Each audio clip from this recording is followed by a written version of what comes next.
Hello,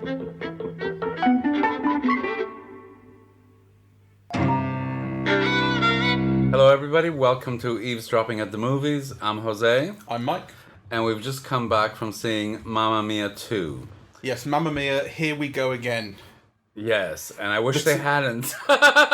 Even the title has a kind of sarcastic resignation to it. It's very interesting because a lot of my friends obviously have seen it, and really I had to drag you to see it.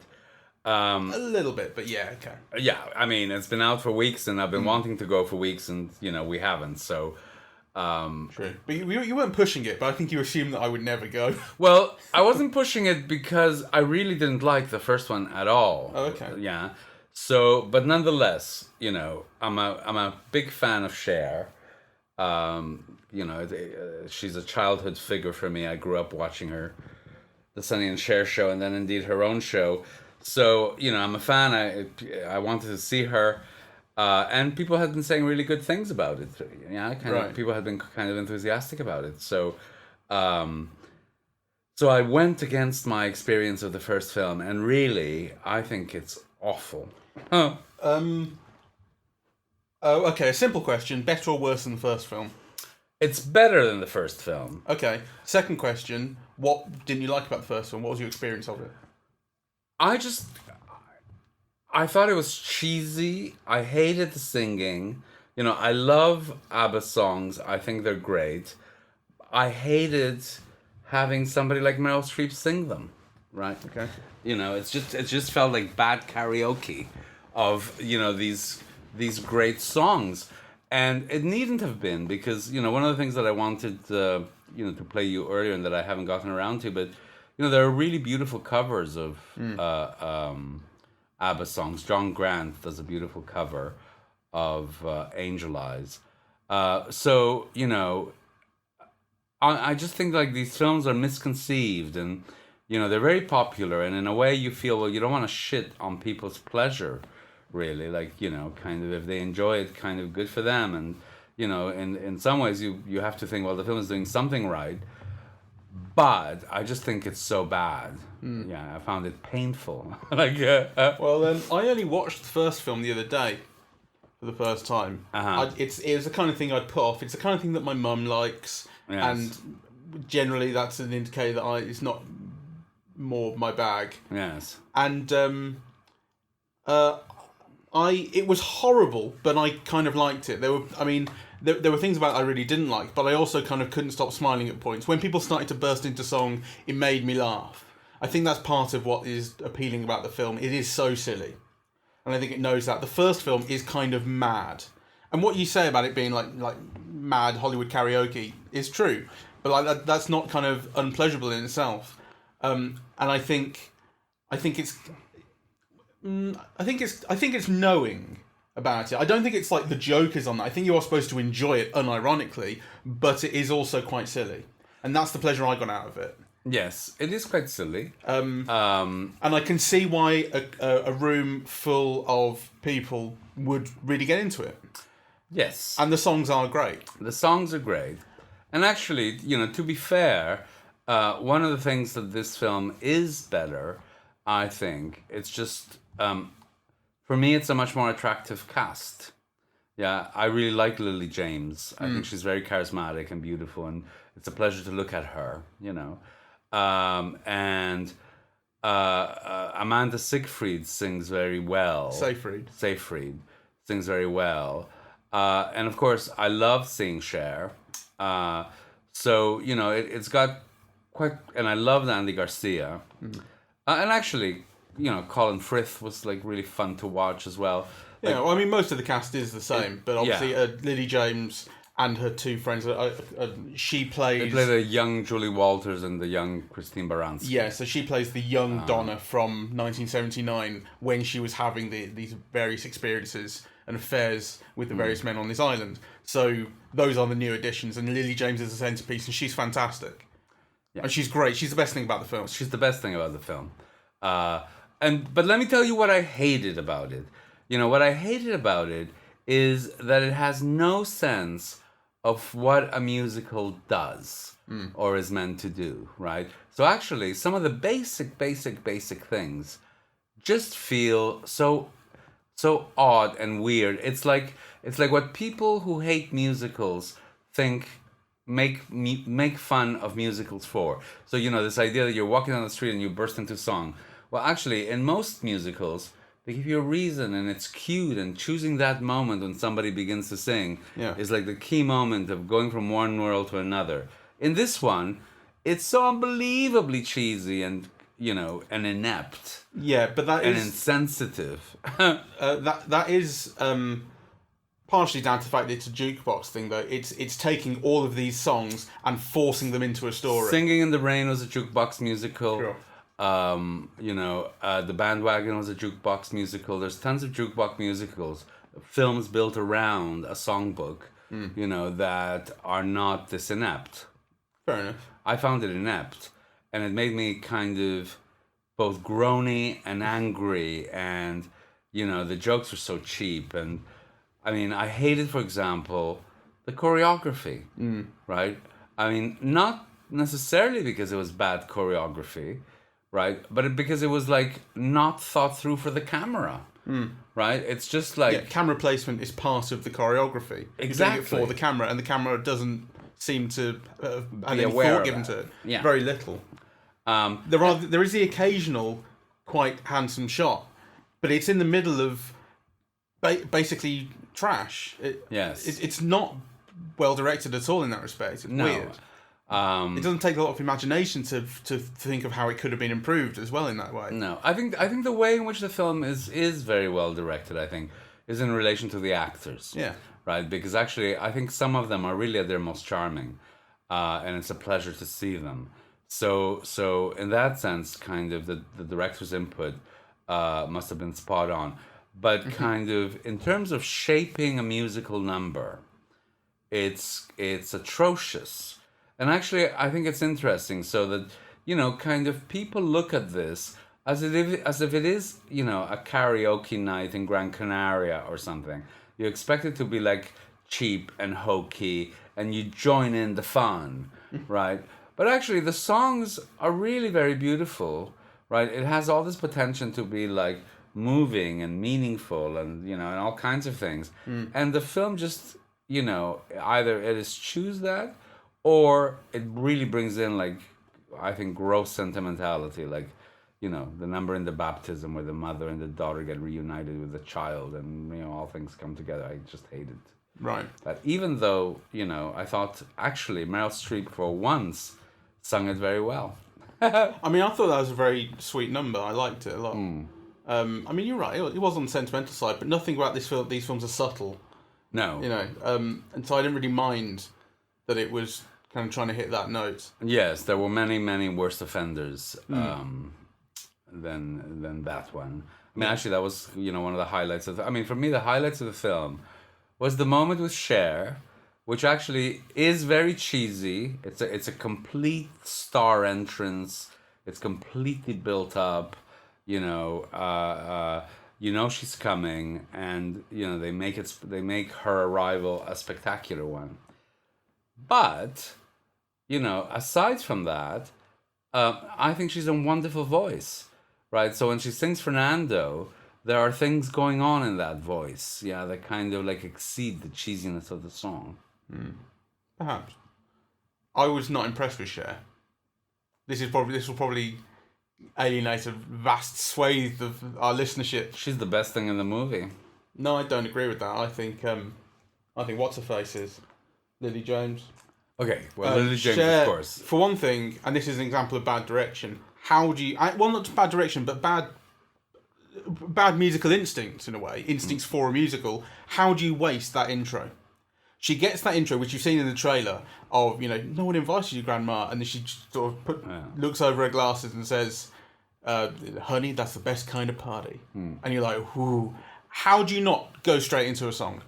You don't. They go into a dialogue scene, and they're just blah, blah, blah, blah. I know, it's stupid. It's awful. It's awful. Really, how do you do that? Yeah. But apart from that, I mean, she's in the film for 4 seconds. Well, no. I guess I like Fernando as a song. It's one of my favourite ABBA songs.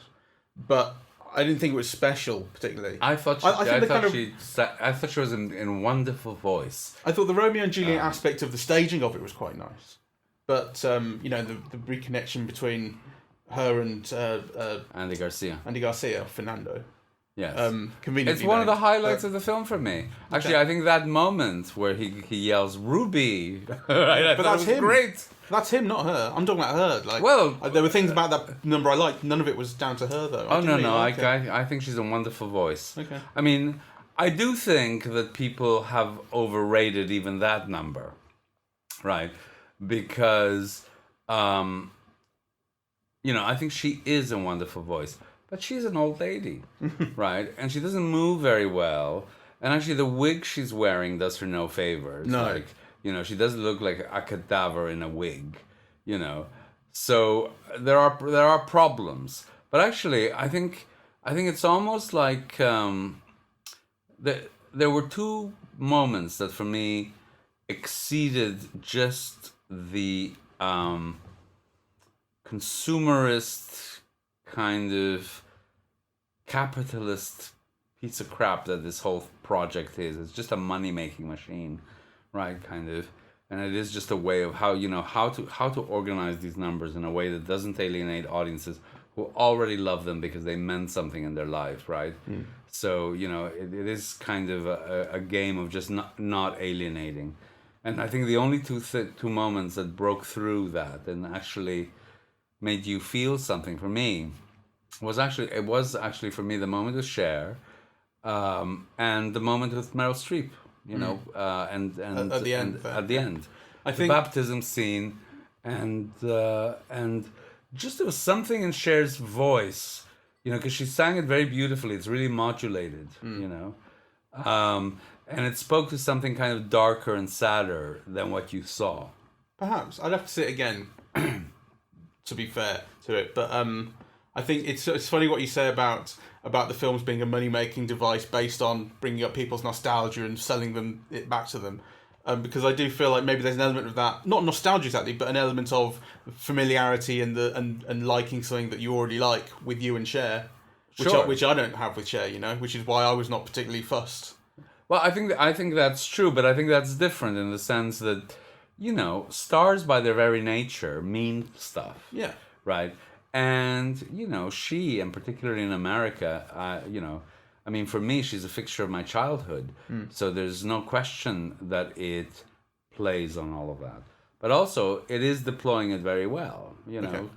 She, the whole thing about the helicopter, the arrival, it plays on her persona of being like a good time girl and being honest and saying what she means and, doesn't explain a damn thing about a character. Apparently, well, this film has no characters. Apparently, Amanda Seyfried's grandma is this super rich businesswoman singer. A grandma that is Cher. Exactly. Where does that come from? Well, how's that never been brought up before? Yes, but it's kind of hinted at. But anyway, let's focus on. Some people really surprised me because, they actually sang well. So I think Amanda Seyfried, I was surprised at how well she sang. And of course, Meryl Streep, kind of sings well and so on. I hated that none of them danced well. Yeah. And there were a lot of dance numbers and they were all amateur, right? And none of them were choreographed for the camera. And I also kind of was slightly annoyed with all the young people, right? Because so, for example, you can imagine how there's a situation in which, not everybody can sing, dance, and act, right? So, you can use their acting, or you can use their singing, or you can use their dancing, right? But to hire, especially young people who have no box office value, who can't sing or dance, I just kind of like... Well, I think this is something I was going to draw a comparison to with regards to the first film, is the first film had that as well. Basically, people with no talent doing it. Yes. But the first film had so much charm, it got away with it. And this film, I think, is charmless. It's funny what you were saying earlier about the actors being, like, the directing bringing out the charm in the actors, that a lot of them have never been more charming. I think that's kind of true. Nonetheless, the film around them is charmless. It's dull and very, very boring, which is the same as dull. And uninvolving. Very boring, which is the same as dull. But it is, right? It's You have to repeat it twice. I kind of do like that. That's what it is. It doesn't have any charm. I found the actors charming, but the film incredibly crude, and actually, and you know, I feel like I'm almost like offended, right? Because you know, I love musicals. And I always hated when people dump on them because I just think you haven't seen them and you don't know what they do, right? And they can be magic. You know, it is one of the great genres in the whole history of cinema. And I just think films like this are just almost like so disrespectful of the form. Like, you know, they're completely clueless about, you know, how to stage a number for the camera, how to sing, you know, how to convey emotion, how to actually say something about, you know, whatever the song and the actors and the dancer and the camera movement and the color and, you know, is conveying. Like, you know, I was thinking actually, because, you know, in a lot of musicals, things like color and costume design are so important. They're part of what they express as much as choreography, say. Yeah. What's the color design for this film? Who the fuck knows? There's just a lot of blue because, you know, it's in the Aegean Ocean, right? Like, Yeah, it's blue, there's yellow. Yeah. Because it's sunny. But it's not communicating anything. Yeah. Right? It's just set in Greece. So that's the color scheme, right? Yeah, exactly. It pisses me off. Yeah, it's really blank. I think for me, the thing about the film, I think the original audience was really like a kind of a hen party audience, really. You know, that was, I think, the majority of the audience for the show was mainly like middle-aged women, you know, who loved, you know, the music and and you know, came out singing their youth in a way, really. And then, of course, the film demonstrated that audience is like a huge international one.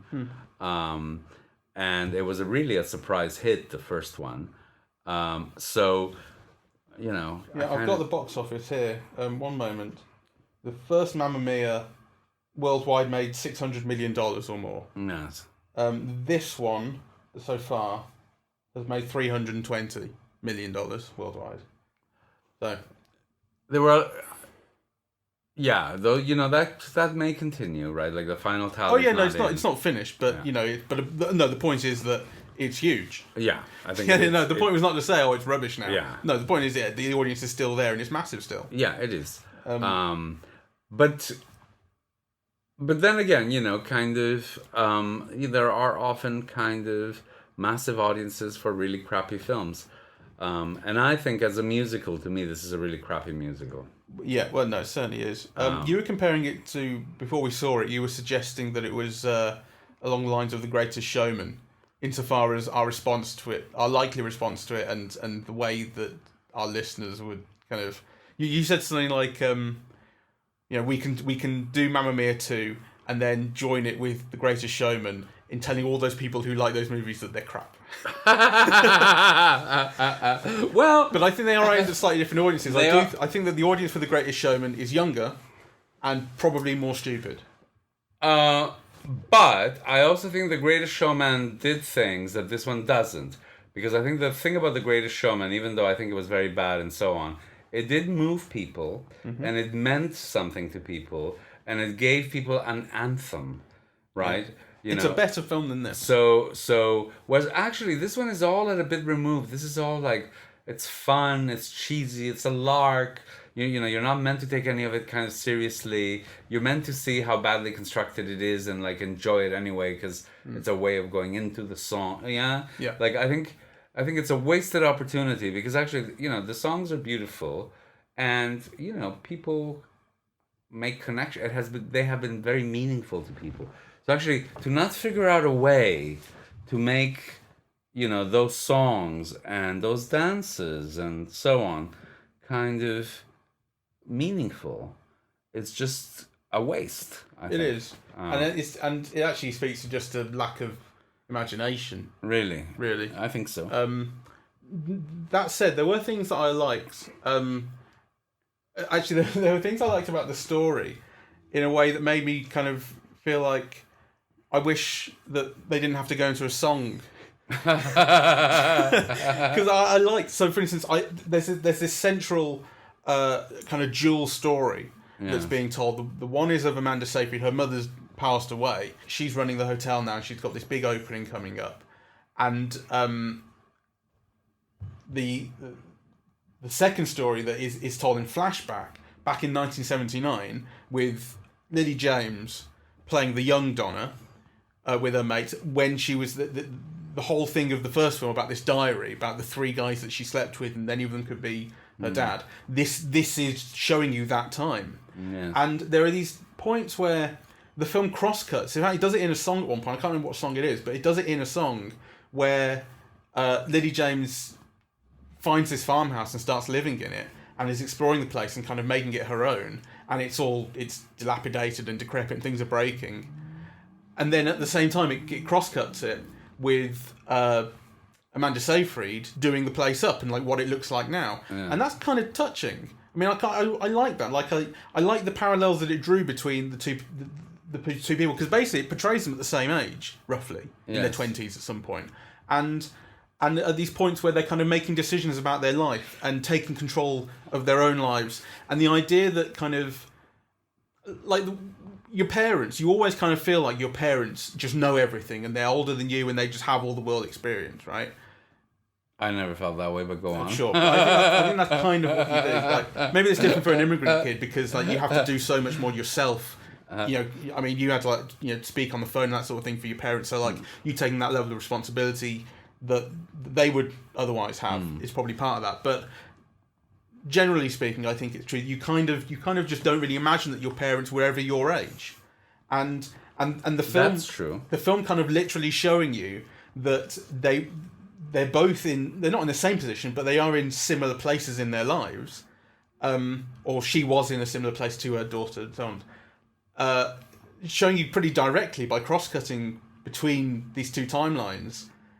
I kind of brought that out, like my parents are in their 60s, and you kind of feel like, well, they know everything, but it's like it's their first go at being in their 60s. Yes. You know, pretty soon it'll be their first go at being in their 70s. Like they don't have experience of that yet. Like it's still new to them. Sure. So that kind of made me think of that kind of thing, and I think that's quite. I've never really seen that much before, and I like that. Yeah, well, I can see where you would, and actually, to be fair to the film, that's one of the better aspects of it. Yeah, the kind of the mingling of the past and present, of the relating of the one to the other, is very well done. So structurally, the film is interesting.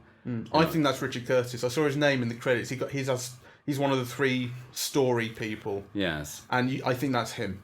Yeah, well, you can sort of see it. Yeah, and it's kind of some of the sentimentality is his as well. If he's in the credits, then a lot of the faults are actually faults that I wouldn't expect from him, because so for example, I think Julie Walters and Christine Baranski, whom I love, are completely wasted.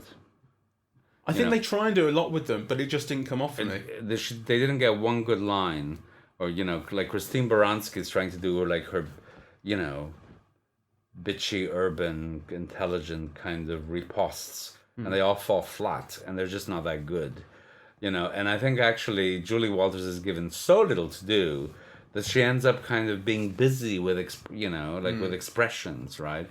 So she gives an overly florid kind of performance, really. But I do think she gets a couple of laughs, and I think she plays well off. Like, if Christine Baranski's character is just not that likable and is kind of blank, she's just thinks a lot of herself. But it's the way Julie Walters is then able to play off that as being the kind of downtrodden one in their relationship. That she gets a couple of laughs like that. There's one musical number where she's supposed to be singing about what happened between her and Bill, and Christine Baranski just takes it over. Yes. And in the background, then as Christine Baranski waltzes off singing about it, Julie Walters is trying to keep up and doesn't get to do all of the cool stuff that Christine Baranski gets to do. Yes. Yeah, she's just eating cake. I think they're both wasted. Yeah, they're not used well enough, but they have their moments. So I think. Yeah, well, they're very hard to dislike, and I love both of them, but I think they're kind of not given much to do. But anyway, those are all minor things for me. I mean, kind of, the major thing is the music and the numbers. I just think there's not one memorable number in the whole thing. No, Not really. I mean, you could argue that this song is better done than the other song or whatever, but actually, they're just like plugged into a plot, aren't they? Yeah. It's like, and probably the plot is designed a little bit around them. But then, it's all plot, and so the numbers themselves feel shapeless, like they haven't been kind of designed, right? So somebody's done the choreography and somebody's done the music, but then actually, the whole thing about musicals, all of those things are meant to be kind of coordinated, kind of in relation to give you a feeling, right, or to incite a feeling in you, and kind of, none of that work seems to have gone on here, and if it has, it certainly fails. The thing that is kind of maybe interesting, if not impressive, about this film, I mean, we were talking about the structure earlier. I actually thought that it was intriguing that it has so many characters, right? And it keeps them in play very well. Like, you never feel that, it's just like, the sister of who will be some little plot mechanism or some link in the plot. Actually, you do feel that, like, all of these characters are meaningful and they're given something to do, and and then there's a lot of them. So three young suitors, three older suitors, two best friends, two younger best friends, right? The people who work in the taverna, the mother and the son. Like, it's a lot of characters. Yeah. Yeah, it's juggling a lot. And I like this kind of sense of respect that I think it has for everyone in a way. Like, it's not that you would expect it to show disrespect to people, but there's a feeling of kind of inclusivity. Yes. To basically everyone in the film. I mean, for instance, it struck me slightly that so in the flashback, Donna has been having a relationship with Colin Firth's younger version, who then reveals after a while, or it becomes revealed after a while, that he's engaged. Yeah. And she is betrayed. He goes off, and the mother, it's Greece, isn't it, where it's set? Yes. The sort of old mother who runs the bar and who owns the house, the house, the farmhouse where she lives. Like, if it were kind of a realistic thing, you'd probably expect that to be, she would berate her. You're being a slut, basically. Something like that. Sleeping with these guys, one of them is engaged, what are you doing? But of course she doesn't in this. Like, she's super supportive of Donna, and she basically says that this guy was an asshole. Like, that just kind of slightly struck me as, like, that's exactly how I would want someone like that, to behave. And it shows that it's kind of a bit of a fantasy world in a way, maybe. But I like it. I mean, I don't mind fantasy. No. I like fantasy, and I like wish fulfillment, and I like glamour, and and so on. I just kind of think it wasn't very well done. No, yeah. So. No, it's not very well done. I mean, ultimately, it's not a good film. But as you said, I'm certainly not the target market. You kind of are, if I may. Bitch. I mean, imagine seeing this like. Cher was a draw for me. There's no question about that. Yeah. So, and I am the right age for it, I suppose. But after seeing the first one, I must say, like, if it hadn't had Cher in it, I probably wouldn't have gone. Right, like, I disliked the first one so much, and actually, I suppose if I'm true to my own feelings, the film kind of won me over at the end, because I was actively groaning at the beginning. Like, I thought it was unbearable. Okay. Like, I mean, the number at Oxford University made me sick. Yeah, what's it called? When I Kissed the Teacher. It was just It's awful. an album track. I'd never heard of it. And also I was thinking, like, she's supposed to be a student. What's this about kissing a teacher in this day and age? I know. And also that bloody prancing around bridges and whatever. And there was one shot I liked, though. There was a Busby Berkeley shot, which actually really worked for me. You know that shot that's... I don't know if it's actually Busby Berkeley, but it's that style of a load of divers all diving into a pool one after another, and the camera moves forward between them. Yeah, And they all go. That is Busby Buckley and Footlight Parade, really. Right, that's it. Well, they do that with everyone leaving school on their bikes. All the push bikes are in the bike racks, and they all come out one after the other, and they push the camera forward. That was great. I really like that. Okay. That's it. Okay. That's all. I mean, this was one shot. I liked it. Made me laugh. All right, let's wrap this up. Yeah, well, I mean, essentially rubbish. But Yes. I'm not really qualified to actually advise anyone whether to see it or not. Cause... Well, as I said, I really hated it, and then it kind of won me over. But I still think it's a pretty crap film. If they do a third one, I think they're going to have to include another band, because they are just going to run out of proper songs. Like I thought, wouldn't it be nice if they kind of ran into some people from the Queen musical? Queen meets ABBA. And then they just started doing Bohemian Rhapsody and Killer Queen. Maybe next time. That's an aspiration. All right. So, final verdict. Yeah, it's rubbish. All right. Well, thank you very much for listening, everyone. We are on iTunes, on Twitter, at eavesdropping.com. And we are now on YouTube as well, where you can listen to the podcasts. So thank you very much for listening. Bye-bye.